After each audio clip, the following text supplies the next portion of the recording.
Hello friends, welcome to the new episode of my channel. আমি Prince. তো আমি ফিরে যাচ্ছি আজ থেকে 16 বছর আগে, 2008 সালে। হঠাৎ করে একটা সিনেমা আসে। তখন বাংলা ইন্ডাস্ট্রির অবস্থা যে খুব ভালো ছিল তা নয়, কিছু সিনেমা চলছিল, কিছু সিনেমা চলছিল না, এবং নতুন হিরো ওঠা কোথায় গিয়ে বন্ধই হয়ে গেছিলো, এবং আজকের দিনের সঙ্গে অনেকটা মিলে যায়। আজকের দিনেও যেমন কি নতুন হিরো আমরা কিছুতেই তুলতে পারছি না, যাদের সিনেমা আসছে তারাও সেই যে বিরাট একটা বক্স অফিস দিতে পারছে তা নয়। কিন্তু 2008 সালে এমন একটা সময় ছিল যখন কিন্তু বাংলা অডিয়েন্স বাংলা সিনেমা দেখতে সিঙ্গেল স্ক্রিনে ভিড় করতো। মাল্টিপ্লেক্স তো তখন অতটা মাথাচাড়া দিয়ে ওঠেনি, সিঙ্গেল স্ক্রিনে একটা হিউজ কালেকশন আসতো। আজকে না সিঙ্গেল স্ক্রিনে বক্স অফিসকে হ্যাটা করা হয়, কিন্তু ওই সময় সিঙ্গেল স্ক্রিনে কিন্তু অনেক স্টার সুপারস্টার তৈরি করেছে। সিঙ্গেল স্ক্রিনের আমল যদি না থাকতো তাহলে আমরা না পেতাম প্রসেনজিৎকে, না পেতাম জিতকে, না পেতাম দেবকে। এই সিঙ্গেল স্ক্রিন থেকেই কিন্তু এই সুপারস্টার কিন্তু তৈরি হয়। এবার আমি এমন একজন স্টারের কথা বলছি, সে হয়তো সুপারস্টার হতে পারতো, এমন নয় যে তার মধ্যে কোনো প্রতিভা ছিল না বা সে ফ্লপ স্টার, তা কিন্তু নয়। কথা বলছি রাহুল ব্যানার্জিকে নিয়ে। আজকে রাহুল ব্যানার্জিকে দেখলে সত্যি কথা তাহলে অবাক লাগে, খারাপ লাগে, এবং রিসেন্টলি যে জিনিসটা দেখলাম সেটা থেকে সত্যি হতাশই হতে হয়। হয়তো বাংলা ইন্ডাস্ট্রি বলি এমন ঘটনা ঘটলো। কেন বলছি? 2008 সালে যে ছেলেটা, নতুন ছেলে, আনকোড়া ছেলে, কেউ চেনে না, পরিচালক নতুন, নায়িকা নতুন, কোনো নাম করা মুখ নেই, যখন সেখানে বড় বড় স্টারদের সিনেমা চলছে না, মুখ থুবড়ে পড়ছে, সেই সময় দাঁড়িয়ে কিন্তু রাহুলের সিনেমা আসে, এবং সেই সিনেমা, অবাক করা ব্যাপার, 2008 সালের highest grossing movie of the year হয়ে যায়। 2008 সালে সিনেমা রিলিজ হয়, সিনেমাটা হয়ে যায় বছরের সব থেকে বড় হিট। ভাই, কিছু তো ক্যাপাবিলিটি ছিল, কিছু তো নিশ্চয়ই ছেলেটার মধ্যে ছিল, যে কারণে তার অভিনয় দেখার জন্য সিনেমার কন্টেন্ট অবশ্যই ভালো ছিল, এবং তখন সিনেমাটা একটা হিউজ ক্রেজও তৈরি করেছিল, কিন্তু তা সত্ত্বেও কিছু তো একটা ছিল অভিনয়ের মধ্যে, যে কারণে অত বড় একটা হিট হয় সিনেমাটা। অবশ্যই প্রিয়াঙ্কারও কিছু কিছু ব্যাপার ছিল, কিন্তু আজও পাগলের চরিত্রে তার যে লাস্টের ওই 15-20 মিনিট যে অভিনয় এখনো শিহরণ জাগিয়ে দেয়।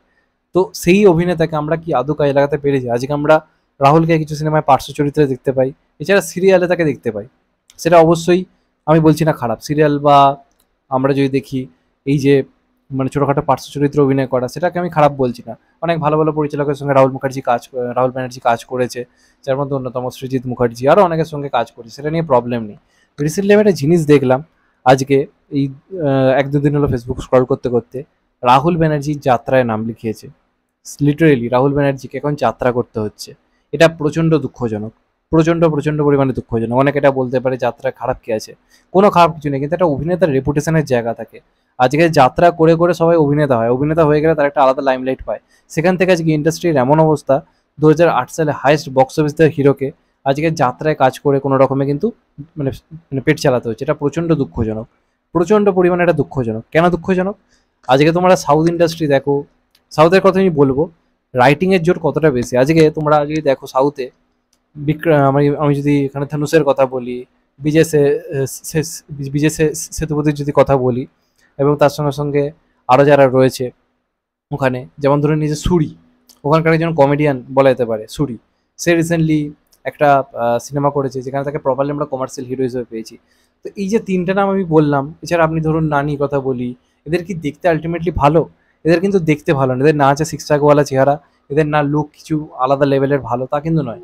কিন্তু এরা ওখানকার মোস্ট লিডিং অভিনেতা, চরম লেভেলের তারা বক্স অফিস আনছে, হিট দিচ্ছে, দর্শক তাই সিনেমা হু করে দেখতে যাচ্ছে। এই জিনিসটা তো বাংলাতেও ছিল। যখন বাংলাতে লোকজন জানতো না যে এই সিনেমাটা অরিজিনাল না রিমেক, বাঙালি কিন্তু সিনেমা দেখতে গেছে। চিরদিনই তুমি যাওয়ার নাহলে ওই বছর হাইস্ট গ্রসিং হিট কী করে হলো? এটা নতুন ছেলে কী করে সিনেমা হিট হলো? তখন দর্শক যেহেতু অরিজিনাল সিনেমা সম্পর্কে তো ওয়াকিবল ছিল না যেহেতু, এবার এখন অডিয়েন্সও সব ধরনের অরিজিনাল সিনেমা পাচ্ছে, যে কারণে তারা অরিজিনালটা দেখে ফেলছে। সে কারণে যতই আজকে হিরোরা ওই নকল করে করে ভালো অভিনয় করুক, লোকজন দেখতে এক্সাইটেড নয়, বুঝে গেছে যে এটা ভাই নিজস্ব অভিনয় নয়, এটা নকল করা। আর আজকে যদি চিরদিনই তুমি যেমন আসতো 2016-17 দিক করে চলতো না, কারণ লোকজন অলরেডি হয়তো অরিজিনালটাকে দেখে নিত। তো এই জিনিসটা তো ঘটেছে। এবার যখন এই ট্রেন্ডের পরিবর্তন ঘটলো বিভিন্ন ইন্ডাস্ট্রিতে, এই যে বরুণ ধাওয়ান উঠলো, সিদ্ধার্থ মালহোত্রা উঠলো, বা অন্যান্য যারা উঠলো সাউথ সাউথও, তারা কিন্তু অরিজিনাল কন্টেন্টের উপর কাজ করে কিন্তু স্টার্ট হয়েছে।